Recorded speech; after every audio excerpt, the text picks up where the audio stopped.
جہاں انسان دکھی ہو اور تنہا ہو، جہاں اس کے دل کی کوئی بھی بات سننے والا نہ موجود ہو،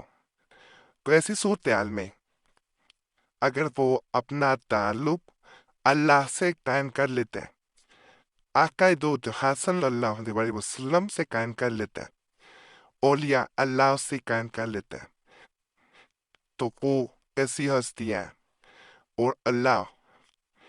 جو تمام چیزوں پہ غالب ہے، تمام چیزوں کا مالک ہے، وہ اسے اس مشکل سے نکالتا ہے۔ جو انسان آقا دو جہاں صلی اللہ علیہ وآلہ وسلم پہ کثرت سے درود پاک پڑھتا ہے اور ہر مشکل میں ان کو وسیلہ بنا لیتا ہے، وہ کبھی بھی مشکلوں میں نہیں گرا رہ سکتا، اور درود پاک پڑھنے والا اپنی دل کو ایک ایسا سکون پہنچاتا ہے، یعنی جب درود پاک پڑھنا ہوتا ہے تو اس کے دل کو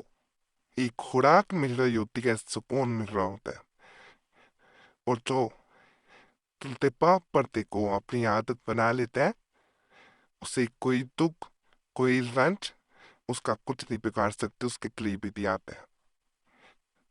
آج جو میں اس چینل پہ عمل بتانے چاہ رہا ہوں، اسے وہ لوگ ضرور کریں جن کو ان کا جانے والا چھوڑ گیا ہو، ان کا تعلق ختم ہو گیا ہو، یا محبت ہی ختم ہو گئی ہو۔ ان تمام صورتحال میں اگر آپ دل تنہا ہو، کسی کو اپنے دل کا حال نہیں بتا سکتے، تو آج کا عمل آپ کے لیے ہی ہے۔ جہاں آپ کسی کی یاد میں تڑپ رہے ہیں، کوئی پریشان حال نہیں ہے، اور یہ تڑپ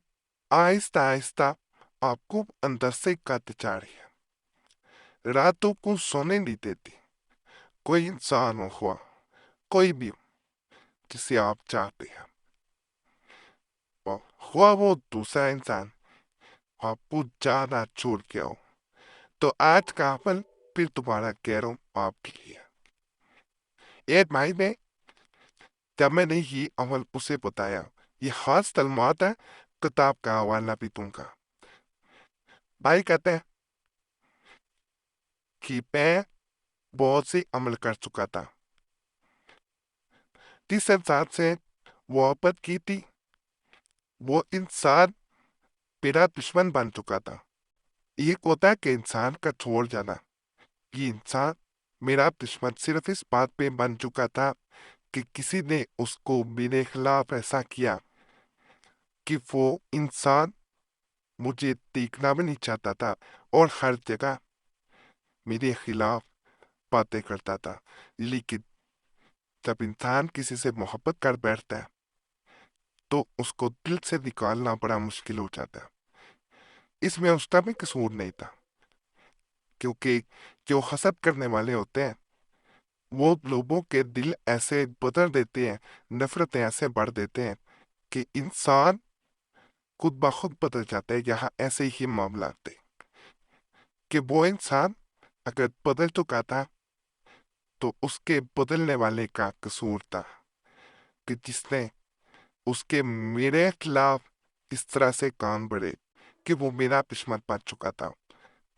میں نے اسے ہر طرح سے ملنے کی کوشش کی، ہر طرح سے رابطہ کرنے کی کوشش کی، مگر وہ میرے رابطے پہ نہ ہے۔ میں نے عاملوں سے رابطہ کرنا شروع کر دیا، موٹیفومیات کیے، لیکن فائدہ نہ ملا۔ پھر میں نے آپ کے چینل کے بارے میں دیکھا اور پھر آپ سے رابطہ کیا۔ اللہ کا شکر کہ آپ نے مجھے چند ایسے کلمات بتائے جن کو پڑھنے کی تیر تھی۔ سب سے پہلے وہ انسان جس نے حسد کی آڑ میں جڑتے ہوئے میرے محبوب کو مجھ سے دور کیا تھا، وہ پشیمان ہو کے میرے پاس آیا، مجھ سے معافی مانگی، اور اس نے ہی دوبارہ سے اسی انسان کے پاس جا کے میرے بارے میں تمام تر حقیقت بیان کر دی۔ تو یہ ایک ایسا عمل بتانے جا رہا ہوں